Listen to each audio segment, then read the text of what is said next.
وَاتْلُ مَا أُوحِیَ إِلَیکَ مِن کتاب ربک، اور اے نبی تلاوت کیجئے جو آپ کی طرف وحی کی گئی ہے آپ کے رب کی کتاب میں سے. یعنی یہ جو سخت حالات ہیں جن سے آپ گزر رہے ہیں، دباؤ ہے آپ پر بہت شدید، اس میں آپ کے لیے سہارا کیا ہے؟ وَمَا صَبْرُكَ إِلَّا بِاللَّهِ، اور اللہ کے ساتھ اپنا قلبی تعلق اور ذہنی رشتہ قائم کرنے کے لیے سب سے مؤثر ذریعہ کیا ہے؟ قرآن مجید کی تلاوت. وَاتْلُ مَا أُوحِیَ إِلَیکَ مِن کتاب ربک، جو بھی آپ کی طرف وحی کیا گیا ہے آپ کے رب کی کتاب میں سے اس کی تلاوت کرتے رہا کیجئے. لا مبدل لکلماتہ، اس کی باتوں کو بدلنے والا کوئی نہیں ہے.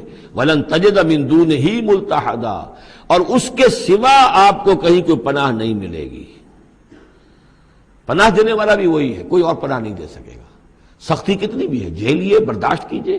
اس سختی کو آسان بنا سکتے ہیں اللہ کی کتاب کی تلاوت کریے اور کر کے سناتے رہیے اپنے ساتھیوں کو بھی. اسی سے تمہارے اوپر یہ سختیاں جو ہیں ہلکی ہو جائیں گی، ان بھاری چیزوں کو برداشت کرنا آسان ہو جائے گا. لیکن جان لیجئے پناہ ملے گی تو اللہ کے دامن میں، نہ کہیں جہاں میں پناہ ملی جو